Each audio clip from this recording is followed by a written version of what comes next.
गुरु का मतलब है ज्ञान। बचपन से लेकर बुढ़ापे तक अगर कोई चीज हमें चाहिए जिसके लिए हम पैसे तक खर्चते हैं, बच्चों को स्कूल में भेजते हैं, बड़े बड़े इंस्टीट्यूट में भेजते हैं ज्ञान अर्जित करने के लिए। गुरु माने ज्ञान। और बिना ज्ञान के तो राम जी और कृष्ण जी की भी जीवन लीला देखो तो पूर्ण नहीं है। उन्होंने भी गुरु धारण किया। जब भगवान होके वो गुरु धारण कर रहे हैं तो क्या एक इंसान को गुरु की जरूरत नहीं है? इस पे विचार करना है और अपने जन्म को सफल करने के लिए गुरु का ज्ञान प्राप्त करना है। तो आज गुरु पूर्णिमा के मौके पे एक बार फिर से सारे विश्व के जीव हंसों को करोड़ों करोड़ बधाई हो, लाखों लाख बधाई हो। बोलिए परमपिता परमात्मा की सतनाम साहिब। तो आज का सत्संग जोधपुर में गुरु पूर्णिमा के उपलक्ष्य पे आयोजित किया गया है। तो आज का सत्संग शुरू करने से पहले परमात्मा के नाम पे एक जयकारा लगाएंगे और फिर सत्संग शुरू करेंगे। बोलिए परमपिता परमात्मा की, सतगुरु बंदी छोड़ कबीर साहेब की, सतगुरु मदनपति साहेब की, दीवान जौहरपति साहेब की, सतगुरु राम सेवक साहेब की, सतगुरु वैरागपति साहेब की, कलीनापुर धाम की, सभी भक्तों की, सभी संतों की, पंडाल में आए सभी भक्तों की, इनके माता पिता गुरुदेव की, इस गांव नगर बस्ती की, आज के आनंद की सदा ही जय हो, सदा ही जय हो। साहेब बंदगी सतनाम।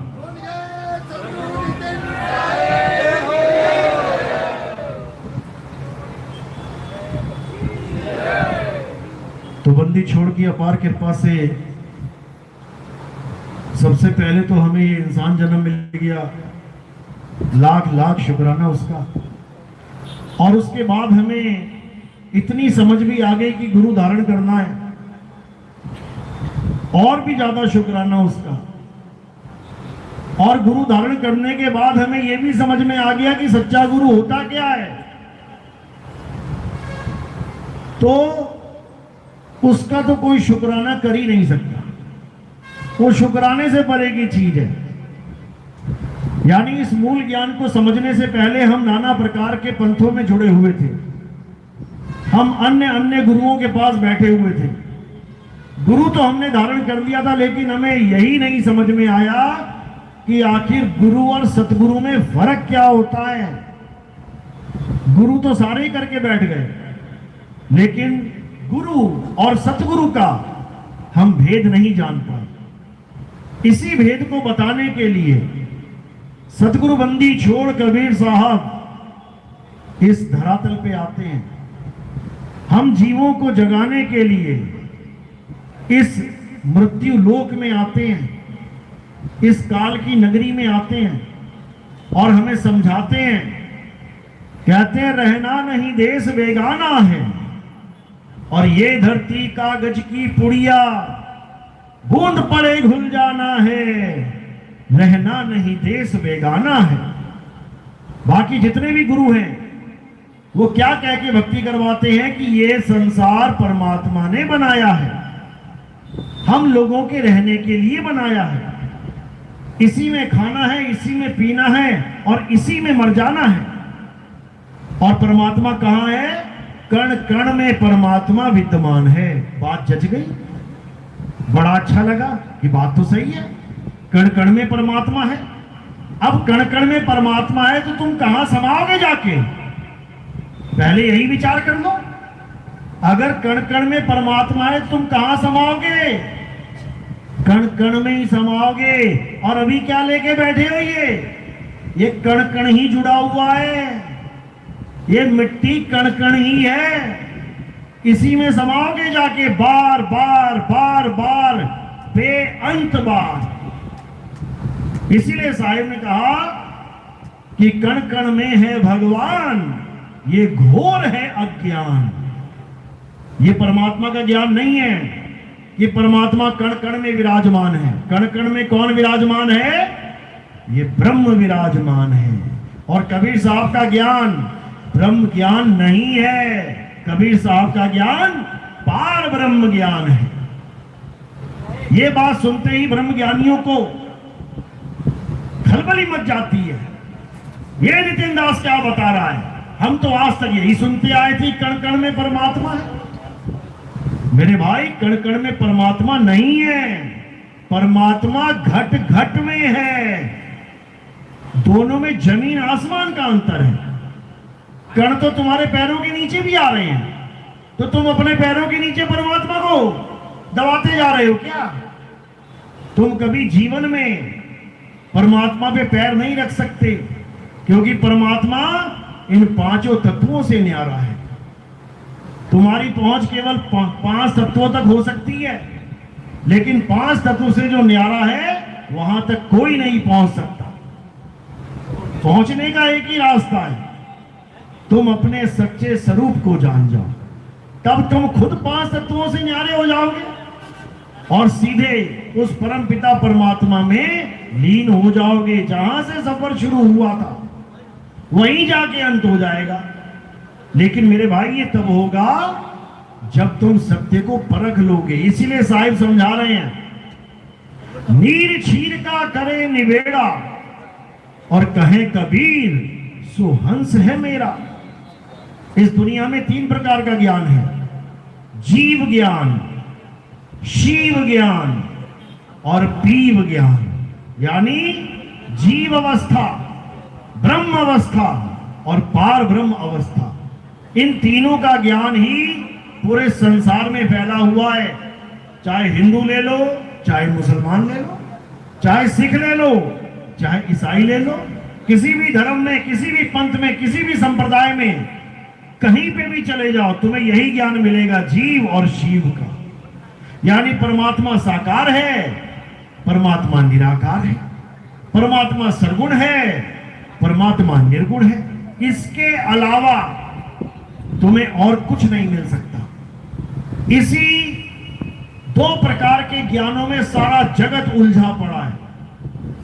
2 पार्टियों में बट गया है, एक साकार पार्टी, एक निराकार पार्टी, यानी सरगुण और निर्गुण। और साहिब क्या कह रहे हैं? सरगुण निर्गुण द्वंद्व पसारा और दोनों पड़ गए काल की धारा। साकार मानने वाले और निराकार मानने वाले, ये दोनों ही काल के मुख में चले गए। यानी बार बार जन्मना, बार बार मरना, ये कभी समाप्त नहीं हो सकता।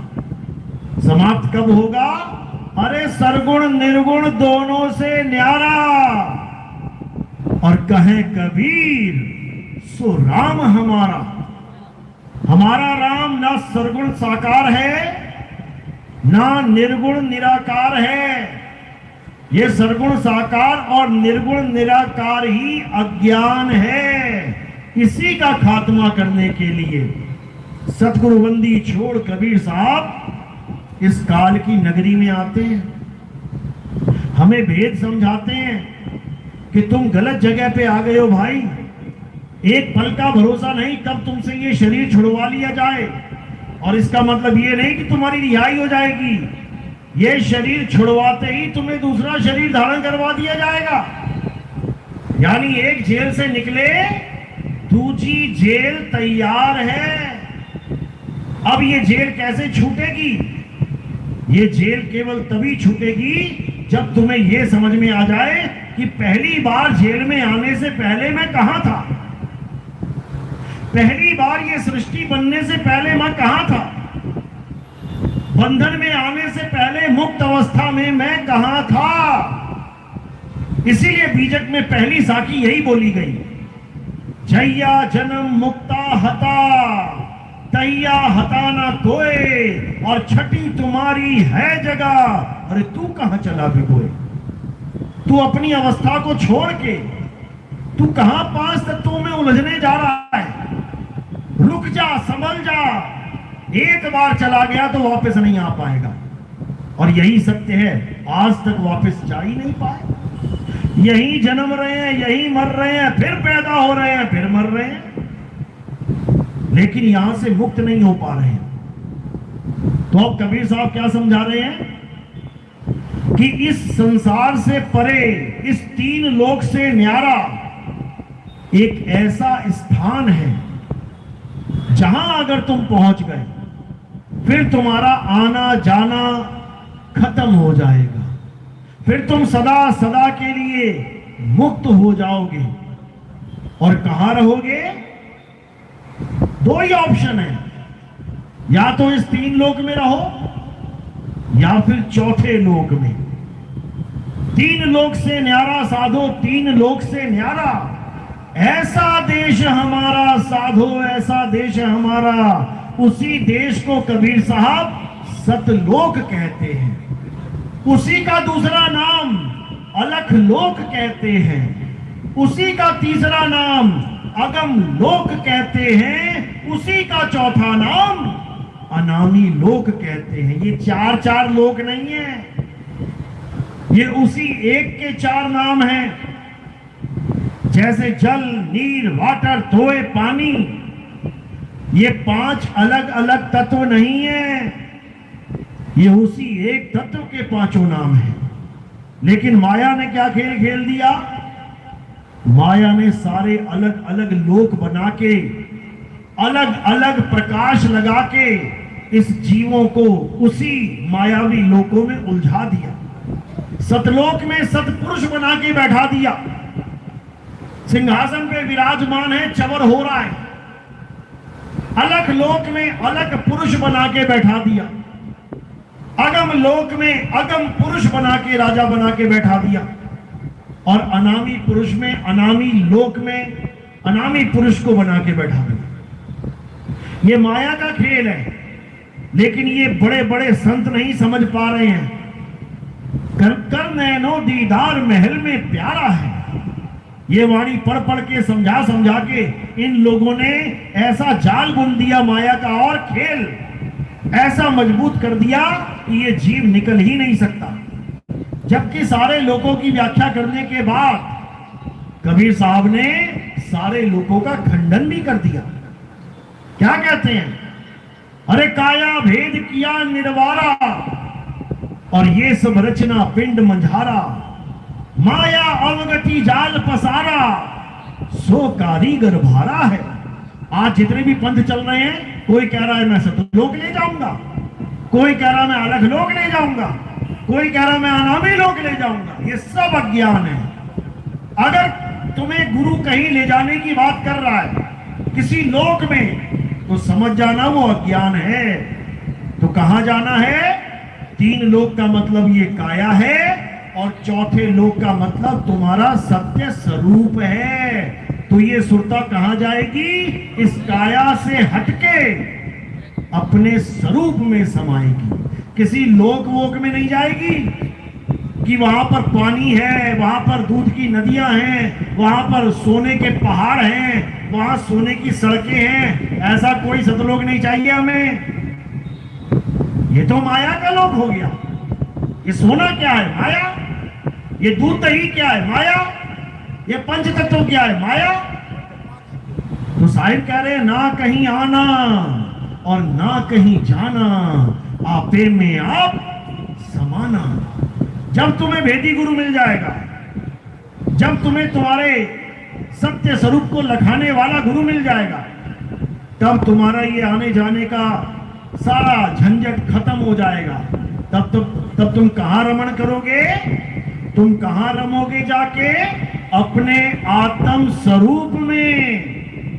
इसी को गीता अध्याय 3 17वें श्लोक में समझाया गया, लेकिन गीता पढ़ने वाले भी नहीं समझ पाए। ये पूरा वृंदावन गीता गीता गीता करता है, 7-7 दिन के पाठ चलते हैं, लेकिन आज तक एक भी वृंदावन का कोई संत अध्याय 3 17वां श्लोक नहीं बता पाया। क्योंकि अगर वो बता देगा तो ये जितने मंदिर बने हुए हैं, एक भी किसी काम का नहीं रह जाएगा। इसलिए आंखें बंद खुद भी कर लेते हैं और जनता को भी भरमा देते हैं। लेकिन अब आप लोग पढ़े लिखे हो, आप लोग समझदार हो, अपने मोबाइल में खुद देख लो। अध्याय 3 17वां श्लोक क्या कहता है? हे अर्जुन, जो अपनी आत्मा में रमण करते हैं, जो अपनी आत्मा में तृप्त हैं, जो अपनी आत्मा में संतुष्ट हैं, उनके लिए कोई धार्मिक कर्म कर्तव्य लागू ही नहीं होता। कोई नहीं बताएगा ये तुम्हें, क्योंकि यही गीता का सार है, यही गीता का सार है। लेकिन हमें गीता का सार क्या पढ़ाया गया? तू क्या लेके आया है, तू क्या लेके जाएगा, जो मिला यहां मिला, जो छोड़ेगा यही छोड़ेगा। ये गीता का सार नहीं है। ये तो 4 पैग लगा के कोई शराबी तुम्हें ज्ञान दे दे। तू क्या लेके आया है, तू क्या लेके जाएगा, ये तो शराबी भी ज्ञान दे देगा। गीता का ज्ञान है अपनी आत्मा में रमण करना है। कैसे करेंगे? पत्थर पूज के, या मूर्तियां पूज के, या राम राम राधे राधे अल्लाह अल्लाह वाहिगुरु वाहिगुरु गॉड गॉड कोई नाम जप के। आत्मा में रमण करने के लिए हमें आत्मा का भेदी गुरु चाहिए, जिसे आत्म ज्ञानी गुरु कहते हैं। इसी आत्म ज्ञानी गुरु को गीता में तत्वदर्शी संत कह के बुलाया गया है। तत्वदर्शी संत का मतलब क्या होता है? तत्व का दर्शन कराने वाला, मंत्र जपाने वाला नहीं कि गीता के नाम पे तुम्हें हरे कृष्णा जपवाया जा रहा है।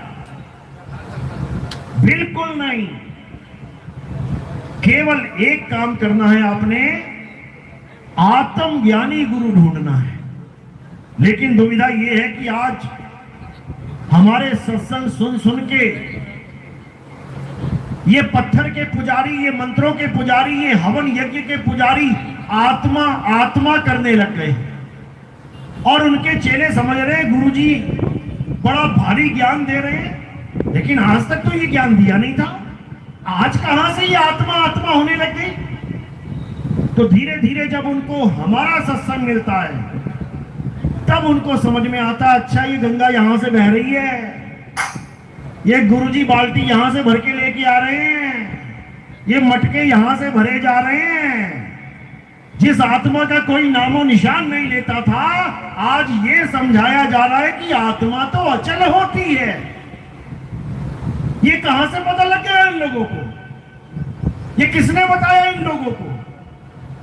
अरे सुन के कह भी दिया तो क्या तुम जान जाओगे अचल होती कैसी है? क्या वो जान गए कि अचल कहते किसे हैं? क्या वो जान गए कि अचल अवस्था होती कैसी है? और अचल के साथ कनेक्ट होने पर हमारी क्या अवस्था बनेगी, क्या ये सब जान जाएंगे? कभी नहीं जान सकते। इनका वो हाल है जो कबीर साहब कहते हैं, अरे करनी तज कथनी कथे, अज्ञानी दिन रात और कुकर समान भौकत फिरे, सुनी सुनाई बात। सुनी सुनाई बात पे तालियां बजानी बहुत आसान है, खूब तालियां बजवाते हैं लोग, लेकिन इससे किसी का कल्याण नहीं होने वाला। जब तक तुम्हें उस अचल का ज्ञान नहीं हो गया तब तक तुम अचल हो ही नहीं सकते। भले सालों साल तालियां बजवाते रहो, जब अंत समय आएगा तो ये जीव परेशान हो जाएगा। जब अंत समय आएगा इसकी हालत खराब हो जाएगी। जब अंत समय आएगा इसको इतना भी नहीं पता लगेगा करना है तो करूं क्या। लेकिन जो आत्म ज्ञान को जान जाते हैं, जो आत्म तत्व को पहचान जाते हैं, वो उसी क्षण से जीवित मुक्त हो जाते हैं। उनको बताना नहीं पड़ता क्या करना है, उनको किसी से पूछना नहीं पड़ता कि अब क्या करूं। उनका गुरु उन्हें तत्व ज्ञान देके, पूर्ण भेद समझा के इस काया को कैसे छोड़ना है ये पूरा ज्ञान दे दिया जाता है। इसी को कबीर साहब समझा रहे हैं। अरे मरता मरता जग मुआ, मरना जाने ना कोई, और ऐसी मरनी जो मरे और न मरना होए। कैसी मरनी? जैसी गुरुदेव ने समझा दी है कि क्या करना है। इस भटकती हुई सूरत को, यानी इस जीव आत्मा को उस अचल आत्मा में यानी परमात्मा में कैसे लगाना है, इसका भेद समझा देते हैं। इसी को साहिब कहते हैं, सूरत फंसी संसार में तासे पड़ गई दूर, और सूरत बांध स्थिर करो आठों पहर हुजूर। कहते हैं राम राम, अल्लाह अल्लाह, वाहिगुरु वाहिगुरु, कबीर कबीर, सतनाम सतनाम जपने की जरूरत नहीं है। एक ही काम करना है, सूरत बांध स्थिर करो आठों पहर हुजूर। आठों पहर यानी 24 घंटा बस तुमने एक ही काम करना है, उसके अलावा और कुछ करना ही नहीं है। अब वो एक काम क्या करना है, वही भेद गुरु बताता है।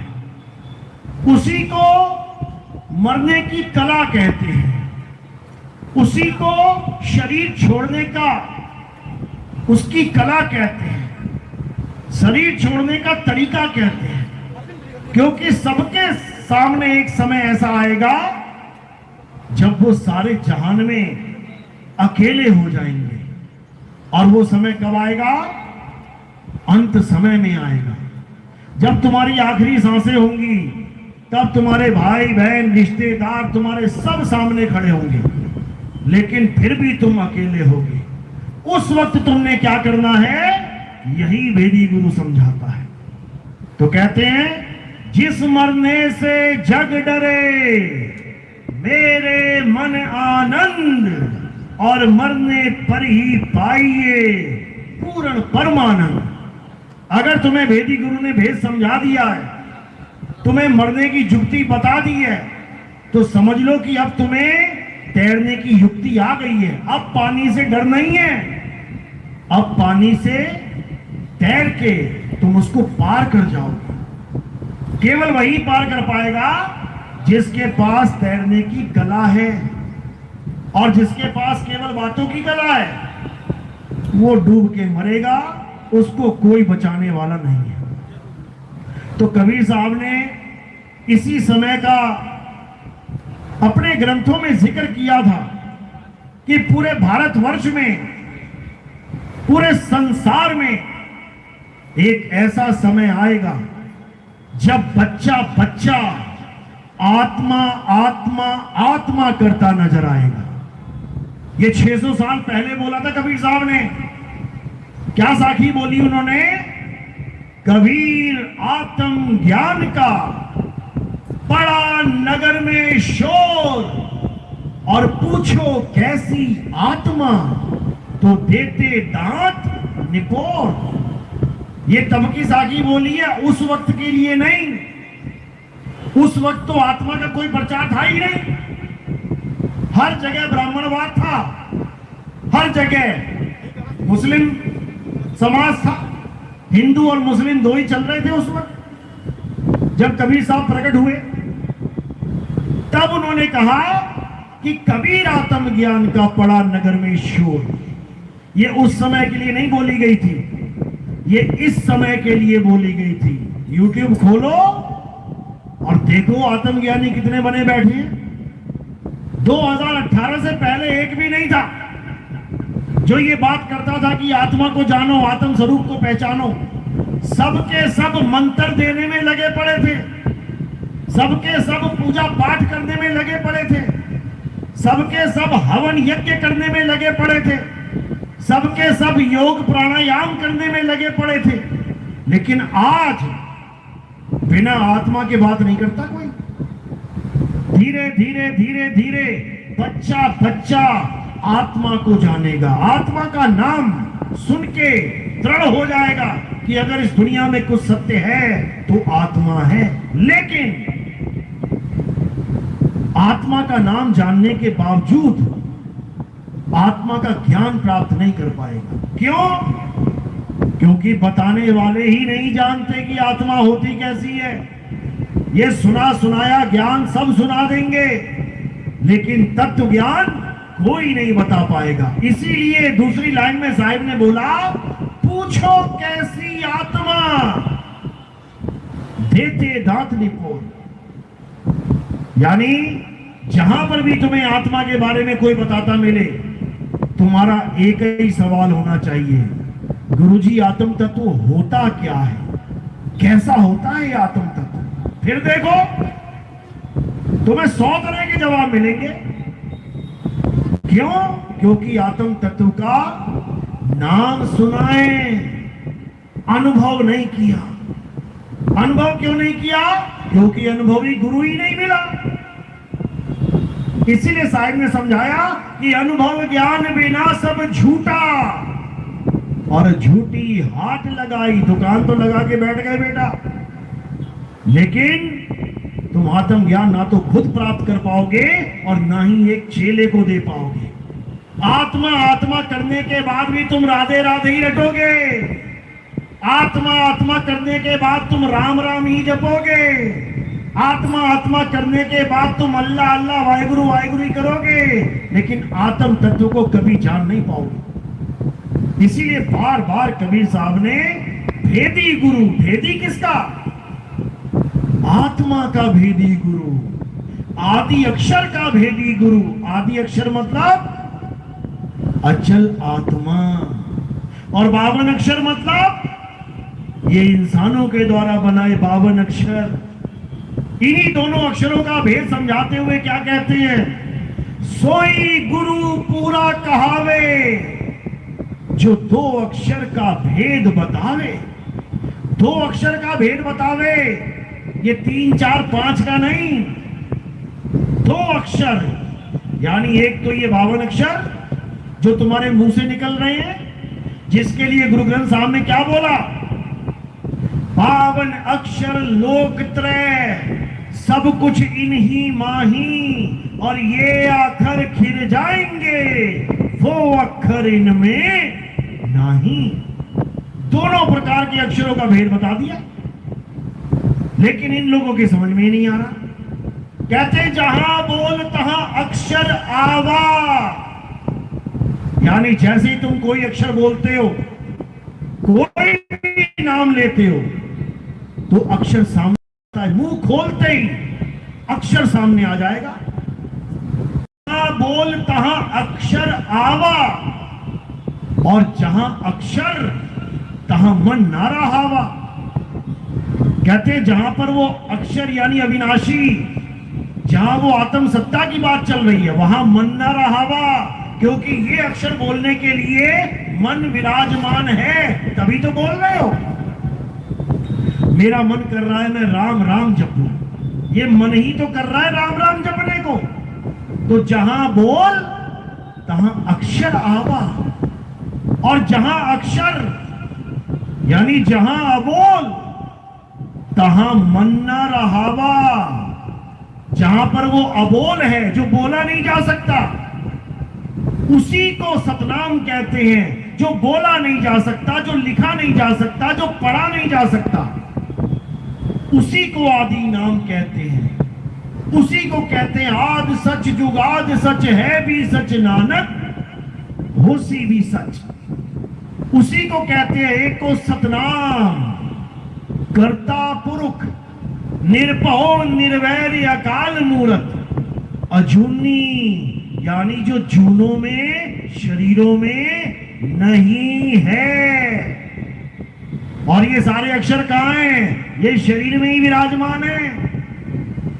अजूनी सैभंग गुरु प्रसाद, यानी गुरु के द्वारा दिया गया ज्ञान रूपी प्रसाद, यही तुम्हें सतनाम तक पहुंचा सकता है, अन्यथा और कोई मार्ग नहीं है। तो क्या करना है?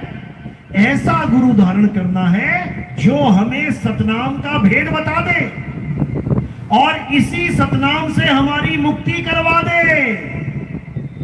क्योंकि अधूरे गुरु भी सतनाम लेके बैठे हैं, नकली सतनाम। वो बोलेंगे तो यही, आओ हमसे सतनाम ले लो, लेकिन जब तुम कहोगे कि गुरुजी तुम्हारे वाले सतनाम से हमारी मुक्ति हो जाएगी, तो क्या बोलेंगे? नहीं नहीं नहीं नहीं नहीं, सतनाम से मुक्ति नहीं हो सकती, तो गुरुजी मुक्ति कैसे होगी? सार नाम लेना पड़ेगा, सार शब्द लेना पड़ेगा। यही घोर अज्ञान है। कबीर सागर में पहली लाइन अगर इन लोग के समझ में आ जाए तो अगली लाइन पढ़ने की जरूरत ही नहीं पड़ेगी। क्या लिखा है? सत्य नाम है सार, पूछो संत विवेक करी, उतरो भवजल पार, सतगुरु का उपदेश यही। सतगुरु का यही उपदेश है कि सतनाम ही सार है, सतनाम से ही तुम्हारी मुक्ति होगी। यही बाबा रामदेव की वाणी में लिखा है कि सतनाम लेके सब भगत तर जाएंगे, सतनाम से सबकी मुक्ति हो जाएगी। लेकिन अज्ञानी सतनाम को भी झूठा नाम बना के बैठ गए कि सतनाम से भी मुक्ति नहीं होगी। तो कबीर साहब क्या कहते हैं? सतगुरु सोई सतनाम बतावे, और बाकी गुरु कोई काम ना आवे। फिर क्यों बोला कबीर साहब ने कि सतगुरु वो है जो सतनाम बताए? क्यों नहीं बोला सतगुरु सोई सार नाम सार शब्द बतावे? ऐसा भरमा दिया इन लोगों ने जीवों को। तो कहते हैं सतगुरु सोई सतनाम बतावे। अब ये सतनाम कोई मंत्र जंतर नहीं है कि 5 माला 10 माला सतनाम सतनाम जपना है। कबीर पंथी सतनाम भी देते हैं जपने के लिए, सारी उम्र के लिए। यह भी अधूरा ज्ञान है, क्योंकि सतनाम जपना नहीं है, सतनाम को जानना है। बूझे बिरला कोई, बूझना है क्या है सतनाम। तो कहते हैं सत्य नाम कोई नाम नहीं, ये है आपन रूप, और जो जाने इस भेद को पावे आप स्वरूप। अपने स्वरूप को प्राप्त करना है, ये जीव स्वरूप को नहीं। ये तो भटक रहा है। जीव तो प्राप्ति करेगा किसकी? अचल स्वरूप की। अचल, और कैसे होगी? विहंगम चाल से होगी। ऐसा गुरु नहीं चाहिए जो तुम्हें कहे मंत्र जपो मंत्र जपो। गुरुजी मंत्र जप के क्या होगा? मंत्र जप के तुम्हारी कमाई बढ़ेगी। गुरुजी कमाई बढ़ा के क्या करूंगा? इससे तुम ऋण उतारोगे। गुरुजी किसका ऋण उतारना है? गणेश जी का, महेश जी का, विष्णु जी का, ब्रह्मा जी का, काल भगवान का। ऐसा बता के जीवों को सारी उम्र तंत्र मंत्र में उलझा के रख देते हैं ये लोग।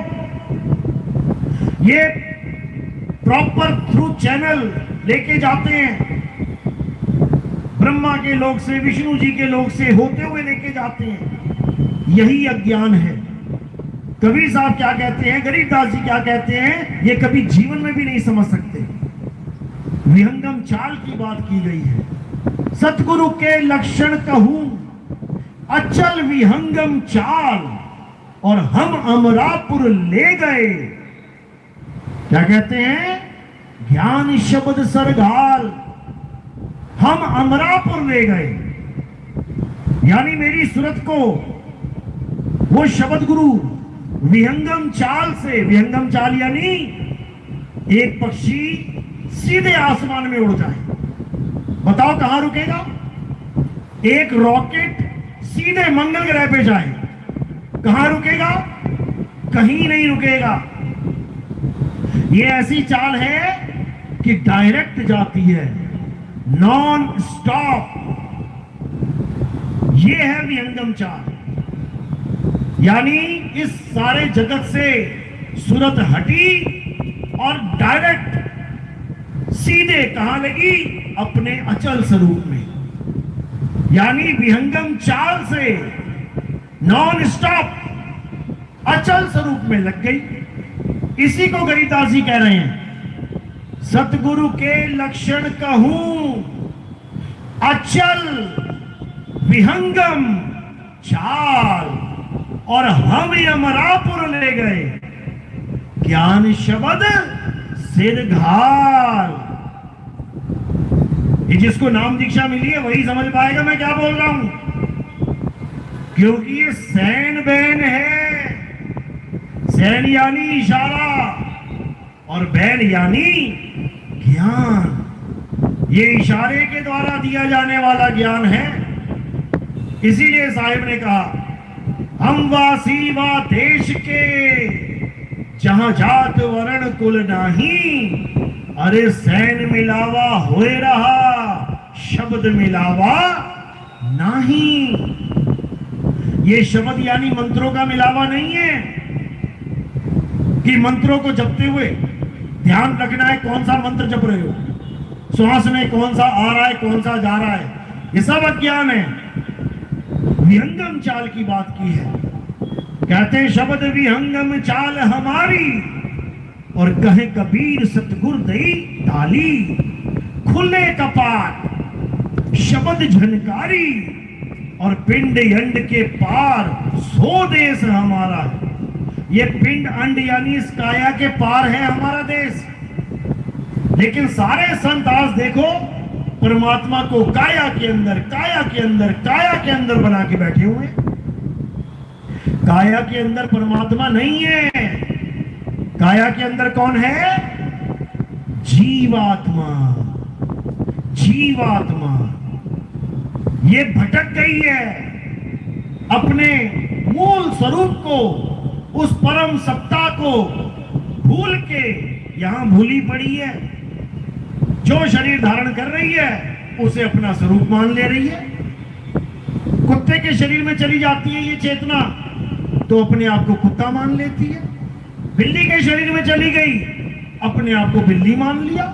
आज आदमी के और औरत के शरीर में ये चेतना आ गई तो अपने आप को आदमी और औरत मान बैठी है।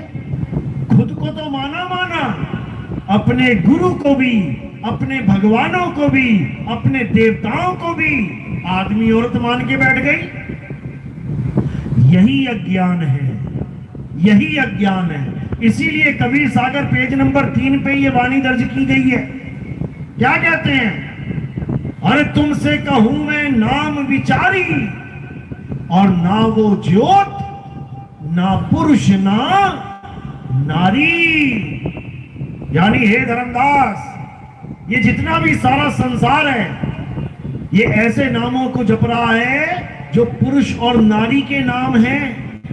राम पुरुष का नाम है, राधे राधे नारी का नाम है, हरे कृष्णा पुरुष का नाम है, सीता सीता नारी का नाम है। ये नारी और पुरुष के नामों में ही उलझ गए। और कुछ जो साकार को नहीं मानते वो ज्योति स्वरूपी में उलझ गए कि नाम क्या है? नाम तो प्रकाश है। अपने पंथों के नाम भी यही रख लिए, दिव्य ज्योति जागृति संस्थान। नाम ही ऐसा रख लिया कि बस समझ जाओ कि मैं क्या दिखा रहा हूं, ज्योति दिखा रहा हूं। अब यही कबीर साहब समझा रहे हैं, तुमसे कहूं मैं नाम विचारी और ना वो ज्योत। बताओ सारा पंथ खत्म हो गया कि नहीं हो गया? पुरुष ना नारी, ये सारे जाप खत्म हो गए कि नहीं हो गए? यानी निर्गुण और सरगुण से बिल्कुल पल्ला झड़वा देंगे कबीर साहब। और फिर किस नाम से जोड़ेंगे? सत्य नाम से जोड़ेंगे। उस सत्य नाम से जोड़ेंगे जो इंसानों ने नहीं बनाया है, जो इंसान के द्वारा नहीं बनाया जा सकता, जो सदा से था, सदा है, सदा रहेगा। उसका जन्म और मरण, उसका आदि और अंत होता ही नहीं है। इसीलिए बोला गया आदि अंत एको अवतारा, सोई गुरु समझो हमारा। मेरा गुरु वो नहीं है जो बनता और बिगड़ जाता है। मेरा गुरु शरीर नहीं है, मेरा गुरु आत्म देव है। और जो गुरु को शरीर मान लेता है वो कभी अपने स्वरूप को प्राप्त कर ही नहीं सकता, कभी नहीं कर सकता। जो अपने भगवान को शरीर मान लेता है वो कभी अपने आप को प्राप्त कर ही नहीं सकता। इसीलिए गीता में बार बार अर्जुन को समझा रहे हैं, हे अर्जुन, तू और मैं ये शरीर नहीं है। ये जितने भी राजा महाराजा तुझे दिखाई दे रहे हैं, ये ऐसे नहीं है जैसे दिख रहे हैं। यानी पानी पानी को समझा रहा है। एक घड़े का पानी दूसरे घड़े के पानी को समझा रहा है कि हम दोनों घड़े नहीं हैं, हम पानी हैं। और ये जितने भी घड़े दिख रहे हैं, ये वो नहीं है जो तू उसे समझ रहा है। ये सब शरीर हैं, हम तुम और ये सब पानी हैं। लेकिन कैसे पता लगेगा कि सामने वाला पानी है, सामने वाला आत्मा है? जब अपने आप को जानोगे, जैसे ही खुद को पहचान लोगे, तुम्हें समझ में आ जाएगा कि मैं घड़ा हूं ही नहीं, मैं तो पानी हूं। अब सामने जितने भी घड़े बैठे हुए हैं, सबके पानी का ज्ञान हो जाएगा। इसी को बोला है, सोई जाने जेह देव जनाई, और जानत तुम ही हुई जाई। यानी उस आत्म देव को जानने पर तुम आत्मा ही हो जाते हो। और जब तक आत्म देव को नहीं जाना, तब तक तुम शरीर ही बने रहते हो। तो ये ज्ञान कबीर साहब ने इस धरातल पे हम लोगों के लिए प्रसारित किया। और ये नहीं कि कबीर साहब ही समझा रहे हैं, हर ग्रंथ बता रहा है। मुसलमानों में देखोगे, इसी आत्म ज्ञान का नाम क्या दिया गया है? अनल हक। आप YouTube पे सर्च कर लेना, मोबाइल में लिख लेना, अनल हक। क्या मतलब है इसका? इसका यही मतलब है कि मैं आत्मा हूं। यानी मुसलमान फकीर भी यही समझा के गए हैं हमें कि हम शरीर नहीं, आत्मा हैं। गोल्डन टेम्पल का नाम सुना है आपने, श्री हरमंदिर साहब का? क्या आपको पता है कि उसका नींव पत्थर किसने रखा था? मुसलमान ने। क्या नाम था उसका? मियां मीर। एक पंडित जी से क्यों नहीं रखवाया? मुसलमान से क्यों रखवा दिया? क्योंकि वो मुसलमान आत्मज्ञानी थे। आत्म ज्ञान का प्रचार होता था। बाबा बुल्ले शाह आत्मज्ञानी थे। क्या कहते हैं? कहते ना मैं भेद मजहबदा पाया, यानी मैंने कोई भी भेद नहीं डाला मजहब का, कि हिंदू है कि मुसलमान है कि क्या है क्या नहीं। हटाओ इसको। ना मैं भेद मजहबदा पाया और ना मैं आदम हब्बा जाया। सारे मुसलमानों को यह पढ़ा दिया गया है कि हम किसकी औलादे हैं? आदम और हव्वा की। यानी हमारे पहले पिताजी, इस दुनिया का पहला आदमी और पहली औरत कौन है? आदम हव्वा। अगर आप इस बात को मानते हो तो आप मुसलमान हो, और अगर आप इस बात को नहीं मानते तो आप मुसलमान नहीं हो। तुम भले सारी उम्र नमाजें पढ़ते रहो, अगर तुम ये नहीं मानते कि आदम और हव्वा से ये संसार पैदा हुआ है, हम सब पैदा हुए हैं, तो तुम मुसलमान नहीं हो। तो बाबा बुल्ले शाह ने उसी वक्त, उस जमाने में डंके की चोट पे क्या बोल दिया कि ना मैं भेद मजबदा पाया, ना मैं आदम हव्वा जाया। जाया यानी पैदा होना, कि मुझे पैदा करने वाला ना कोई आदम ना कोई हव्वा। अरे मुझे कौन पैदा करेगा? मैं आत्मा हूं। आत्मा को भी कोई पैदा कर सकता है क्या? कोई नहीं कर सकता। तो बड़ा विरोध हुआ उस वक्त भी, लेकिन संतों ने उस परम तत्व का ज्ञान प्राप्त करके सबको उसी तत्व ज्ञान से जोड़ा। उसी को अनल हक कहते हैं। ईसाइयों में उसी को ट्रुथ कहते हैं। कहते हैं गॉड इज ट्रुथ। ट्रुथ यानी सत्य। और सत्य क्या है? हे अर्जुन, आत्मा ही सत्य है। उस आत्मा को ही सत्य बोला गया बाइबल में। लेकिन अज्ञानियों ने क्या कर दिया? ईसा मसीह को ले आए सामने, कहते ईसा मसीह परमात्मा है, यानी शरीर को परमात्मा घोषित करने में लग गए। जबकि बाइबल में 4.24 लिख दो तुम, बाइबल 2.24 देखो क्या लिखा है। वहां लिखा है कि परमेश्वर आत्मा है। परमेश्वर आत्मा है। कौन सी आत्मा? ये जीवात्मा परमेश्वर है क्या? ये जो 84 में धक्के खा रही है जीवात्मा, इसको परमेश्वर बोला क्या? अचल आत्मा को परमेश्वर बोला है। परमेश्वर अचल आत्मा है। इसी अचल आत्मा को होली स्पिरिट कहते हैं। होली स्पिरिट यानी पवित्र आत्मा, जिसमें कोई मिलावट ना हो, इसी को खालसा कहते हैं। सिखों में जो सुना होगा आपने, खालिस्तान बनाना है, खालिस्तान बनाना है। ये खालिस्तान कोई जगह का नाम नहीं है, ये हम सबको खालिस बनाना है। जीवात्मा से अचल आत्मा बनाना है। इसको कहते हैं खालिस हो जाना। राज करेगा खालसा, आकी रहे ना कोई। यानी जो खालिस हो जाएगा वही राज करेगा। और राज कहां बैठ के किया जाता है? सिंहासन पे। सिंहासन लगा हुआ है, लेकिन तुम्हें चढ़ना ही नहीं आता। तुम जमीन पे धक्के खा रहे हो, मिट्टी में लोटपोट हो रहे हो, और परमात्मा का सिंहासन अचल अवस्था में लगा पड़ा है।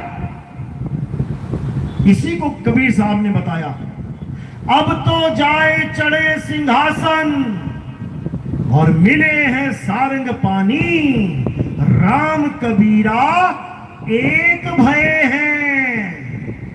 ये जो हाथ का निशान है ना, यही है राम कबीरा। राम कहां है?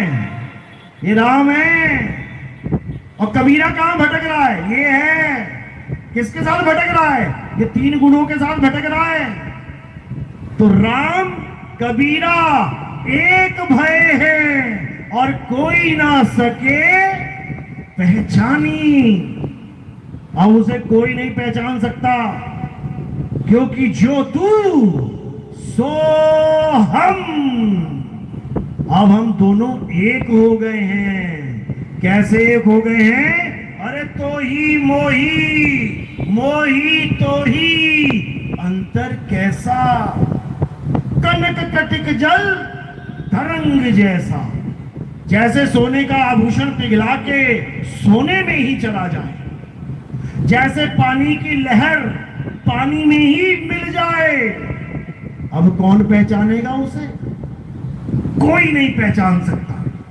इसी को गुरु ग्रंथ साहब में बोला गया, आत्मा परात्मा एको करे, अंतर की दुविधा अंतर मरे। तो जो गुरु होता है वो दुविधा को खत्म कर देता है, वो अज्ञानता को खत्म कर देता है, वो ऐसी बंदगी देता है कि ये जीव ही जगदीश हो जाता है। तो क्या कहते हैं? हरे कोटि तो ब्रह्मा भय और कोटि भय ईश, साहिब तेरी बंदगी से ये जीव होए जगदीश। किसी का नाम नहीं जपना है, जिसका नाम जपना चाहते हो वैसा हो जाना है, कल्याण हो जाएगा। लेकिन अज्ञानतावश ये जीव कभी समझ ही नहीं पाता। लेकिन घबराने की जरूरत नहीं है। अब वो समय आ गया है जिसके लिए हर ग्रंथ में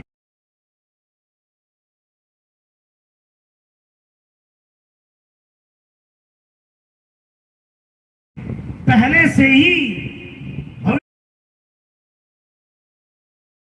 भविष्यवाणियां कर रखी हैं।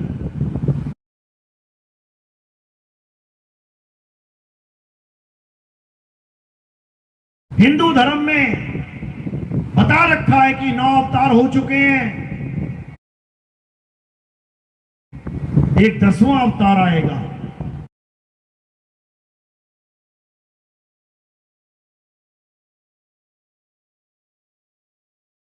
और सारे संसार को सनातनी बना देगा। सनातनी, इसका मतलब यह नहीं है कि सारे संसार को पूजा पाठ में लगा देगा, सारे संसार की चोटियां रखवा देगा, सारे संसार के हाथ में घंटियां पकड़ा देगा। सनातनी बनाएगा। सनातनी, सनातनी क्या होता है? अध्याय 2 24वां श्लोक। हे अर्जुन, ये आत्मा छेद्य है, अशोष्य है, अदाह है। ये आत्मा अचल है, सदा स्थिर रहने वाली है। ये आत्मा पुरातन है, ये आत्मा ही सत्य सनातन है।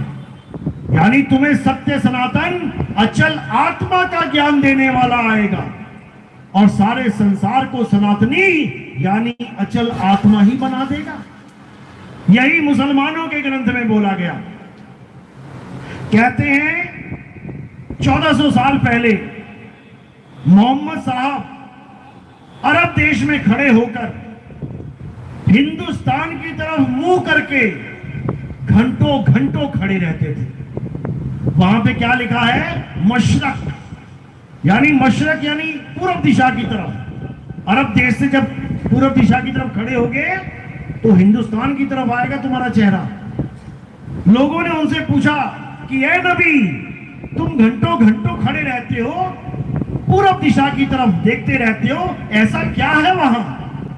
तब क्या बोले उस समय कि मुझे हिंदुस्तान की तरफ से खुशबू आती है, अमन की खुशबू आती है, ज्ञान की खुशबू आती है, चैन की खुशबू आती है। एक ऐसा मुहिम चलेगा, एक ऐसा आंदोलन चलेगा जिसका नाम क्या बताया उन्होंने? गजवाए हिंद। उन्होंने कहा हिंदुस्तान की धरती से एक ऐसा मुहिम छिड़ेगा, एक ऐसा ज्ञान चलेगा जो सारे संसार में फैल जाएगा और सबको मुसलमान बना देगा। समझो, मुसलमान का मतलब ये नहीं कि टोपियां पहना देगा सबको, मूछें उड़वा के दाढ़ियां रखवा देगा सबकी। मुसलमान 2 शब्दों से बना है, मुसल्ला प्लस ईमान, यानी वो 2 चीजों का ज्ञान समझा देगा। सबसे पहले तो ईमान बताएगा कि ईमानदार बन जाओ, और उसके बाद मुसल्ले पे खड़े कैसे होना है, यानी असली नमाज पढ़ना सिखा देगा। ये 52 अक्षरी नमाज छूट जाएगी। ये बोला गया है और यही ईसाइयों में समझाया गया कि ये मत सोचो कि ईसा मसीह खत्म हो गए हैं, वो वापस आएंगे। उसका नाम रखा है सेकंड कमिंग। ईसा मसीह दोबारा आएंगे, घोड़े पे बैठ के आएंगे, हाथ में लोहे की तलवार लेके आएंगे। यही इमाम मेहदी के लिए बोला गया, घोड़े पे बैठ के आएंगे, हाथ में तलवार लेके आएंगे। यही कल्कि अवतार के लिए बोला गया, घोड़े पे बैठ के आएंगे और हाथों में तलवार लेके आएंगे। लेकिन कोई नहीं समझ पाया कौन सा घोड़ा और कौन सी तलवार।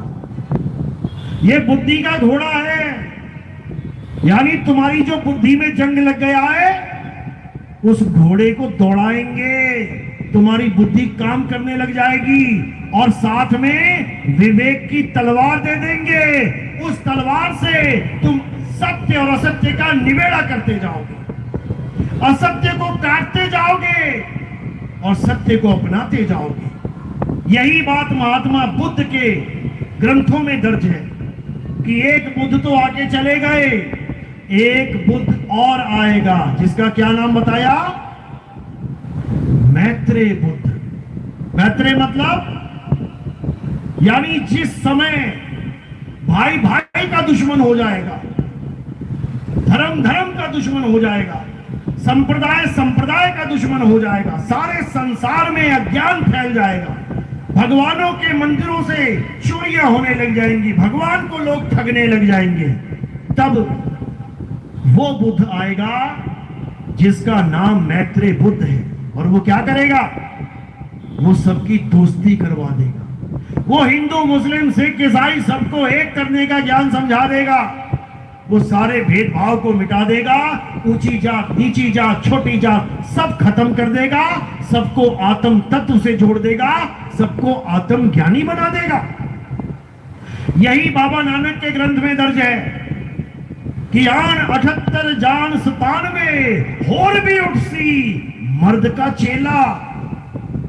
यानी एक ऐसा चेला आएगा, किसका?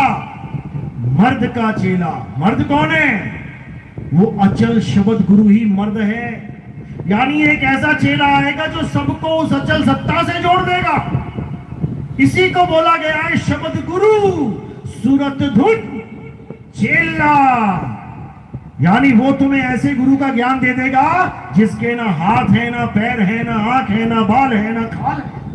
वो कौन है? वही शब्द गुरु है, जिसके लिए कबीर साहब ने समझाया था, अरे जग मर्यादा कारणे ये गुरु किया रामानंद। शब्द हमारा गुरु है और सदा हमारे संग। ये जो रामानंद जी को गुरु जी बना रखा है मैंने, केवल इसलिए बनाया है क्योंकि जग मर्यादा है। अगर मैं किसी को ज्ञान समझाऊंगा तो मुझसे भी पूछा जाता है तुम्हारा गुरु कौन है। इसीलिए मुझे गुरु बनाने की जरूरत पड़ी, नहीं तो हम स्वयं ही गुरु हैं। हमें किसी गुरु की जरूरत नहीं है। लेकिन जग मर्यादा कारणे गुरु किया रामानंद, ये कबीर साहब की वाणी है। तो उसी शब्द गुरु से जोड़ने के लिए यहूदियों में बोला गया है, क्या बोला गया? इलियास आएगा। इलियास कौन है? यहूदियों का एक संत है जो कहते हैं मरा नहीं, गायब हो गया। गायब हो गया? गायब कैसे हो गया? दोबारा आने के लिए उसकी लाश नहीं मिली किसी को भी। तो ये अभी तक इंतजार हो रहा है वहां पे कि इलियास आएगा और क्या बताएगा, ये भी समझा रखा है कि जब इलियास आएगा तो वो सारे संसार को यहोवा का ज्ञान दे देगा। इसका मतलब ये नहीं कि राम राम छोड़ो और यहोवा यहोवा यहोवा जपने लग जाओ। यहोवा का मतलब समझा देगा। यहोवा का मतलब क्या है? यहोवा, मैं वो हूं जो मैं हूं। यानी तत्व ज्ञान बता देगा, तुम्हें तुम्हारा स्वरूप बता देगा। मैं वो हूं जो मैं हूं। यानी मैं ये शरीर नहीं हूं, क्योंकि ये मैं नहीं हूं। ये मैं छोड़ दूंगा एक दिन। ये बाल, खाल, आंख, कान, नाक, हड्डी, मांस, मज्जा, खून, ये मैं नहीं हूं। क्यों? क्योंकि मैं एक दिन ये छोड़ दूंगा। तो मैं क्या हूं? आत्मा हूं। इसी आत्म ज्ञान को यहोवा कहते हैं। ये ज्ञान देगा वो और सारे संसार को एक कर देगा। और वो समय अब आ गया है, आ गया है। धीरे धीरे धीरे धीरे करके जितने विवेकी हंस हैं पूरे विश्व में, ये सब जागेंगे और एक परमपिता परमात्मा को याद भी करेंगे, प्राप्त भी करेंगे। क्योंकि जिसको तुम याद करोगे तुम वैसे ही हो जाओगे। ये आत्मा का गुण है, ये इस जीवात्मा का गुण है। ये जिसको याद करेगी, जिसको ध्याएगी, वैसी ही हो जाएगी। इसीलिए बोला गया जहां आसा वहां वासा। तो क्या करेगा कल की अवतार? क्या करेगा? जितने भी नाम बताए गए वो क्या करेंगे?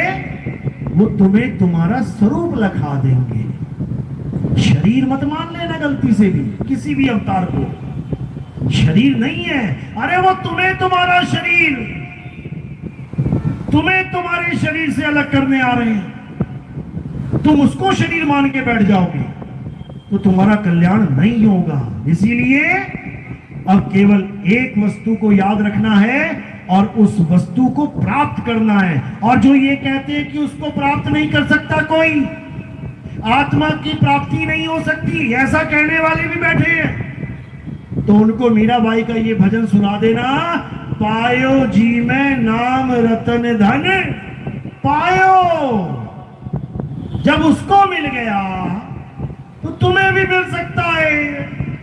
बस इतना सा भेद है, समझ में आ गया तो बहुत अच्छी बात है, नहीं तो 84 तैयार है, जाने के लिए रेडी रहना। तो क्या करना है, अब हर प्रकार के अज्ञान को छोड़ के, हर प्रकार के इन पाखंडवाद को छोड़ के एक सत्य को जानना है, उस परम तत्व को जानना है और उसी तत्व का ध्यान धरना है, नाम नहीं जपना। साहिब समझा रहे हैं, अरे श्वासा की कर सिमरनी और कर अजपा का जाप, अजपा का जाप। यानी मैं तुम्हें कहूं ऐसा नाम जपो जिसे जपा नहीं जा सकता। तुम कहोगे क्या मजाक कर रहे हो गुरुजी, ऐसा कैसा नाम है जिसको जपा नहीं जा सकता?